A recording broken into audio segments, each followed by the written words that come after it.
Hello, hello, hello. Happy Wednesday, everyone. I hope you are doing well. As I said, I will be a little later today, and I'm not just a little later, I'm late, late. Y'all wouldn't believe what just happened. I thought I pressed go live. Y'all, I was talking and I kept asking myself, why am I not connected to my Instagram at the same time? And I wasn't even connected, y'all. So it has been a day. For those who have been following me, my name is Tashina. I'm an executive leadership and team coach, and I help teams and the leaders who lead them collaborate better, heal from conflict, and get shit done without the drama. Before we dive into our topic today, I just want to share that I will be hosting a free masterclass on November the 5th, and I'm asking all of you to please register, please show up, please come. I am going to be teaching some new things around leadership. I think we are in a time, in a moment right now where leadership is needed so much. It's just really needed. And I think that we think that leadership is about going to work, managing people, doing our job and going, but it takes so much courage, so much strength, so much like belief, self trust in yourself to actually lead. And in a time where you don't know who to trust, you don't know whether or not something's going to happen, the ball's going to drop the next day or not, I think this is a time for us to really talk about what leadership is and to really just equip our leaders and the teams with the knowledge on what it means to be a leader. So even if you are not a formal leader with a title where you are leading a team, please show up. If you know teammates who might need to hear this information, have them register to show up because I think this is going to be useful for everyone. As you know, my motto is you can lead without a title, and that means everybody is a leader. We do have formal leadership positions. I call those the big L leaders with a title, but we also have the little L, which is everybody else. And don't get it twisted. I don't mean you're little, but I just mean it's to distinguish between a title and not having a title. But we are all leaders in our own right. And so please come. It's happening November the 5th, 6 p.m. Pacific Standard Time. And I would love to see you. You can go in my bio to register for that masterclass. It is happening in about 2 weeks after Halloween. So I hope to see you there. So let's dive into our topic today. Today, we are going to be talking about psychological safety. And I want to talk about what this means and how to recognize when it's missing and how to design for it in your systems. I think that this is a good time to talk about psychological safety because we have a lot of people pretending they are okay, but people are not okay and we don't do enough. We say everybody should be psychologically safe. And I'm telling you that you have the ability to be safe, but we don't build the structures that actually provide for us to have that level of safety. Okay. And so I want to talk about this and not just, it's not just our workplaces that are dealing with this, but we are literally living in a world where people don't feel safe anywhere. And whether you're watching the news, you see politics, you see social media, everything feels tense, everything feels uncertain, everything feels divisive. People are on edge. I've been asking myself, why are people so much more sensitive to different topics these days? Or it seems like there's a lot of fragility happening these days. And I think it's because people don't feel psychologically safe. And if you are a leader, it is your responsibility to create the systems and the structures where everyone feels safe. I could drop the mic right there and leave it at that, but I won't. I'm going to keep going. But I wanted to share that with you. Okay. So today is day 23 of my 30 days of systems that make teams work. And I'm going to break down how to recognize when psychological safety is missing, how to foster it on your team, Not just a little slogan, not with just like, okay, a public service announcement at work or a memo, but really foster it. And then how do we build environments where people feel safe enough to tell the truth, even when it's uncomfortable?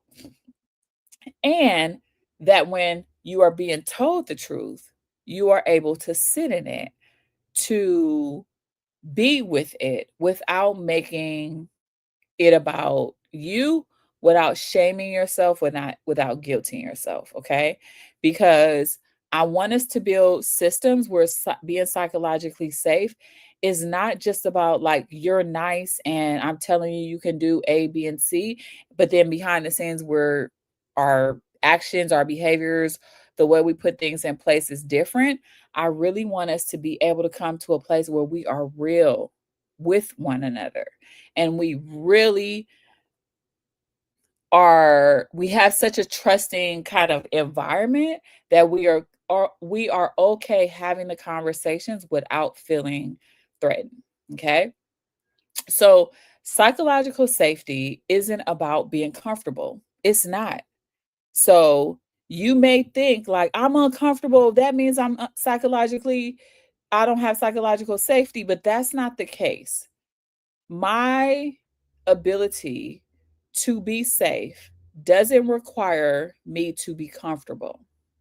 I'll say that again. My ability to be safe, psychologically safe, doesn't mean that I'm comfortable because we all are put in uncomfortable moments. We all are put in situations where we might not feel as confident or courageous, and still we feel psychologically safe because we know we'll be okay at the end of the day. I saw a meme today that said, no one has ever died from embarrassment.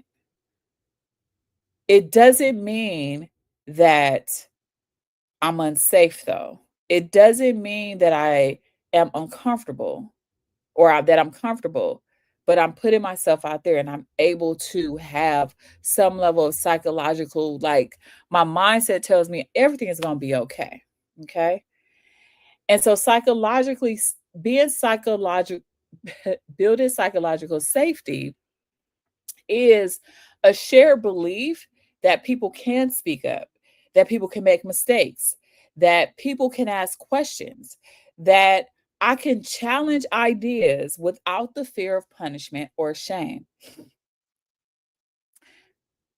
This one is a touchy subject right now because my mind wants to say, where are we losing the ability to challenge ideas?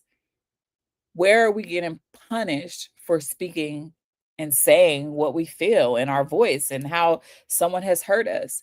There's a lot of that happening. And so my mind is going there and I'm trying to keep this cool because we out in these internet streets.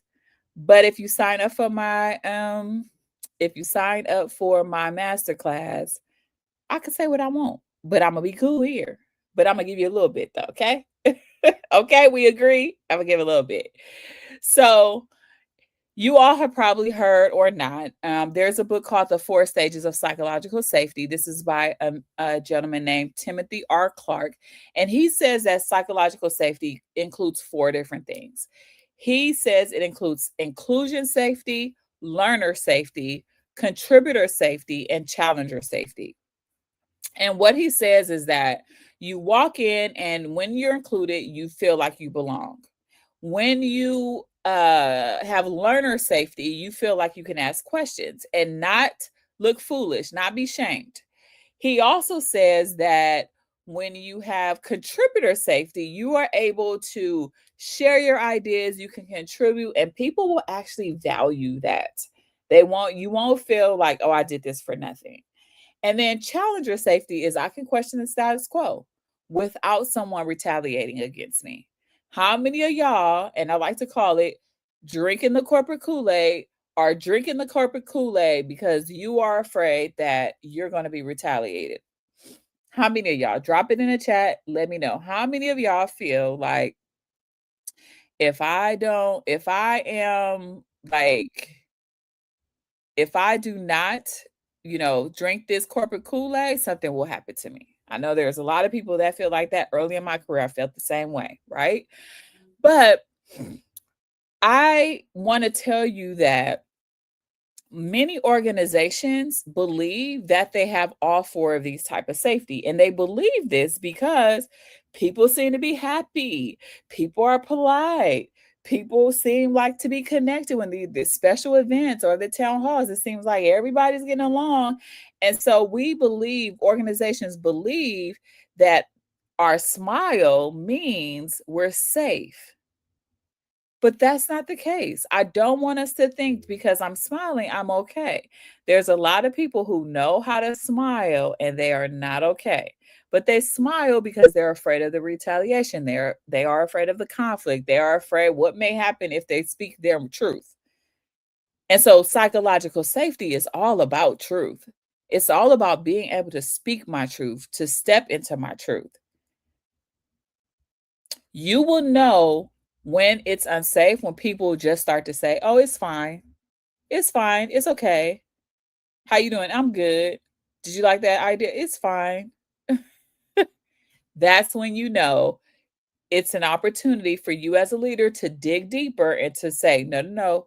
What does fine actually mean? What does that look like?" Because not everyone is psychologically safe.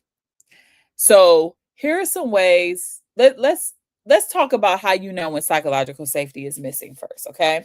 So, the absence of safety is when a person gets a little bit more quiet. They get a little bit more quiet, a little bit more agreeable, and it doesn't seem like they're necessarily wanting to rock the boat. And when that is happening, that's what truly makes it dangerous. There's a saying, something around the effect of like, you know, silent but deadly, right? And when people are silent, you're thinking like, what's cooking? What's going on? What are they thinking? Because you don't, it's like a ticking time bomb. And you can tell something's wrong, but they're just quiet and they're like, I'm not going to even engage, right? And we don't notice it. We bypass it because we think they're quiet, they're fine.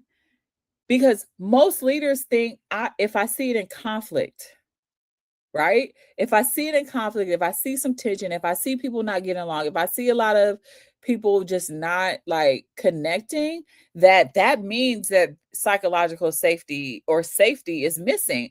But the early signs of psychological safety or the absence of it is very subtle. It could be those silos. It could be people going to lunch by themselves. It could be people only want to stay, eat at their desk, or they don't really want to engage. They don't really want to show up after work, or they don't really engage at lunchtime. Now, there are other reasons for that. You can be an introvert and you just need your time. And that's the opportunity to dig deeper, because sometimes it's because some level of psychological safety. And I can make an argument that some introverts, because I know from my own experience that a lot of times I needed time alone because I felt like I expended so much time to act like I'm okay that I just needed the time. Like, it takes so much more energy to show up and to manage or to regulate what you really want to say and to be something you are not, than it takes to actually be yourself. And so sometimes that could be a sign of psychological safety as well. Right now, in this environment, this society that we are in right now, um, it feels very heavy, very heavy. We are living in a world right now where trust is so fragile that people are not showing up in a safe space. We see the institutions failing. We see misinformation that's spreading super fast. And we're watching leaders in the government, in the media, and even in local communities where they are misusing power, they are avoiding accountability, and of course, that is breaking trust. So when people come into your organization, they are already scanning for, where's the safety here? Where can I find some element of safety? They're asking themselves, can they trust this space? Can they trust this team? Can they trust this boss? They're asking, will I be able to speak up? Or do my words even matter? Literally, when the outside world feels unsafe, the systems inside must work even harder to earn trust. This is why I always say a person doesn't just put behind their personal lives and walk into the office. You are one person, unless you are a two-headed monster. You are one person, and everything that happens on the outside impacts the inside, or vice versa. It's just the reality. And so, because of what's happened externally that organizations can't really control, the people who come into that organization are looking for trust. They're looking for safety. And that is the point where organizations seem to fail because they start to think, if I'm nice, if I'm kind, if I'm pleasant, if I'm professional, that means that I'm safe. So, what you'll see like real time is that people will be in meetings and they are way too polite because they're avoiding some level of tension to keep the peace. Have you been in those meetings where it seemed like, wow, everybody likes it here, or like, wow, it's just way too nice, or y'all being y'all overdoing it. I've walked in meetings sometimes and I'm like, oh, they are overdoing it. They do not really like their boss like that. I know I'm not the only one, but that's evidence of psychological safety missing. Or you'll see people not even show up to be creative, to be innovative, to offer ideas, to offer opinions. There's no feedback because they're like, I'm not safe. Or decisions that are happening behind closed doors because people feel like my input doesn't matter. It doesn't really matter. And so those decisions are being made behind closed doors. You see that, right? Or you'll see people get really silent or defensive after they make a mistake because nobody wants to name what's wrong because they're afraid of being blamed for whatever the mistake is. I talked about this author the other day, or this company, Brave New Work, or the Ready. And there is the leader, one of the owners or CEOs, Aaron Dignan, and they have a podcast as well. And they call these dysfunctions of psychological safety the shadow of the system. It's a shadow. In my team coaching work, ORSC, which stands for Organizational Relationship Systems Coaching. I'm certified in that as a team coach. They call this ghost, right? And so there's these shadows or these ghosts that's happening, and you can't really pinpoint it because nobody's talking about it, but you know it's there and it's shaking things up and it's making things crazy. These are like the unspoken rules that shape the behavior more than the official ones do. And so when psychological safety is missing, this is what you see. There's like this shadow, like you can't pinpoint it, but something is wrong here, right? And at the Ready, they teach that psychological safety isn't emotional fluff. It's not like we think like soft skills, hard skills, and we're like, oh, psychological safety, that's a soft skill. We don't really need to focus on that. It's all good, right? But this is like a foundation of all conversations, of all tensions, like of all ability to get feedback, of all decision making, of all being able to show up and be who you are. So it becomes an operational structure. You have to literally design for psychological safety. This has been a theme throughout these days, like design, design, design, which is AKA be intentional, be intentional, be intentional. Actually think about it, and design for it.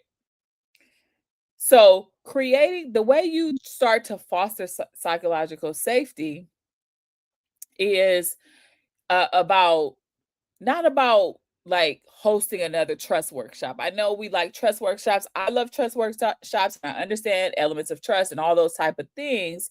But it really is about how your system operates every single day. You have to have your system operating the way that you should, right? You have to be intentional. So, some ways that you could do this is start to make feedback a normal practice. Okay. So, if feedback only happens once a year at your review, it starts to feel like judgment. If it starts to feel like judgment, like really, like you're like, okay, I'm about to get judged for the year.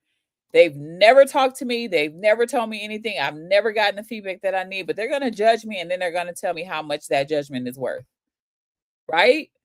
But when it happens every week and there's a constant like checking in, it feels like you're growing. So you have to make feedback a part of your team's rhythm. I've talked about that before.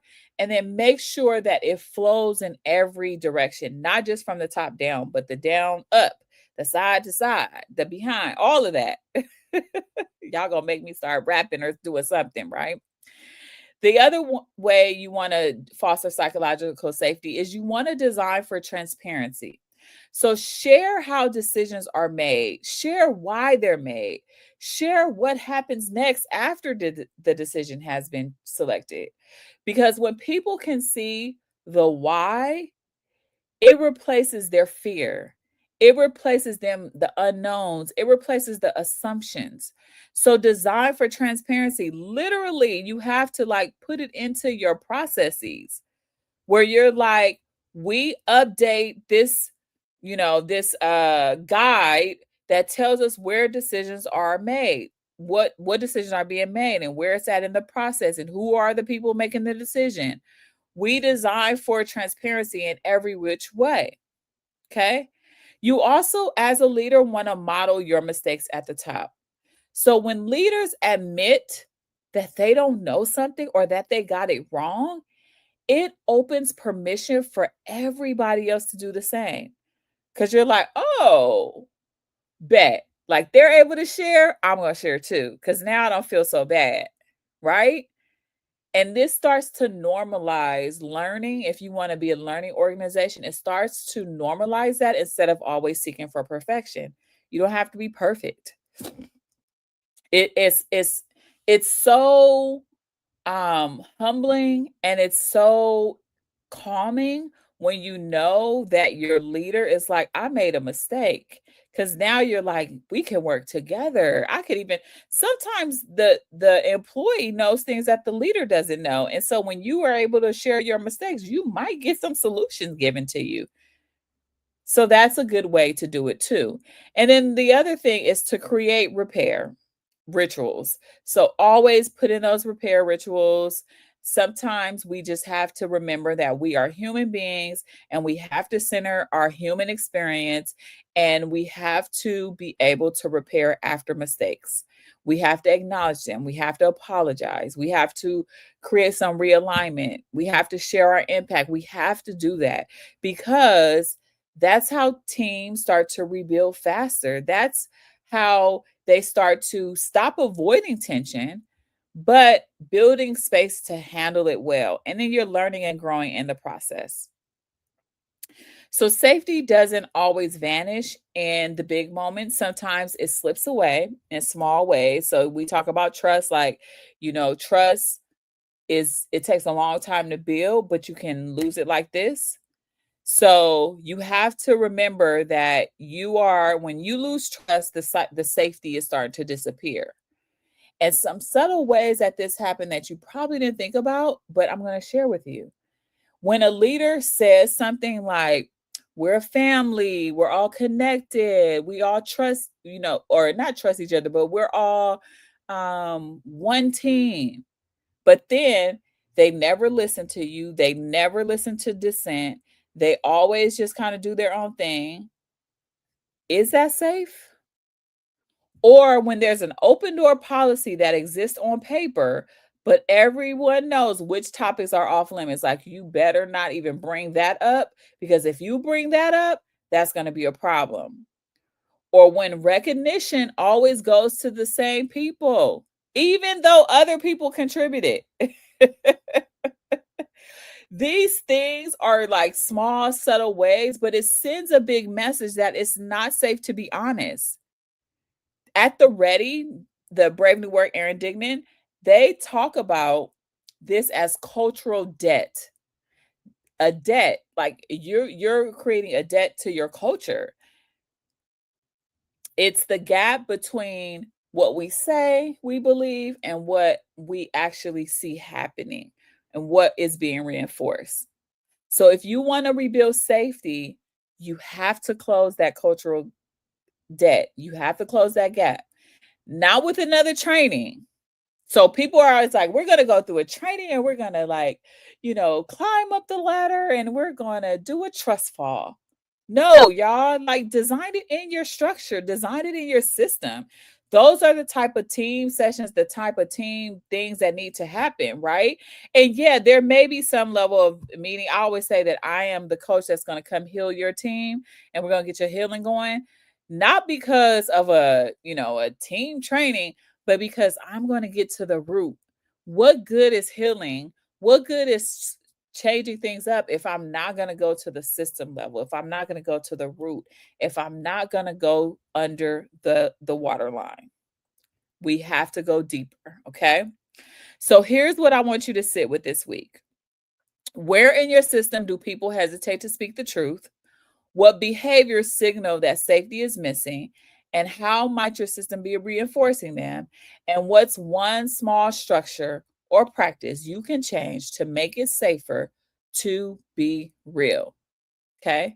Psychological safety, remember this, psychological safety isn't about how people feel, it's about how your system is operating, how your system behaves, how your system is set up. And when you design for trust, when you design for psychological safety, people are not going to just show up. They are going to be comfortable with being authentic and showing themselves. It is not going to happen by chance. It is not going to happen by chance. It is not going to happen by chance. You have to build this in your design. And it's also not about creating comfort. So don't think like, okay, if we make everybody comfortable, it's going to be okay. It's not about that.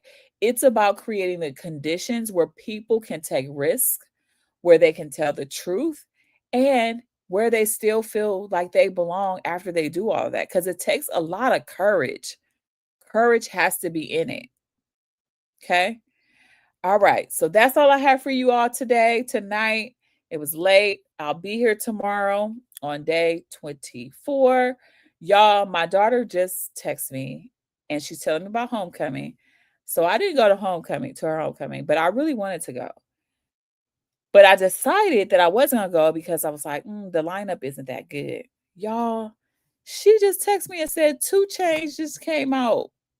And I would have loved to see 2 Chainz. Now, y'all, I'm an old lady, so I really don't know what he really raps or whatever, but just the energy.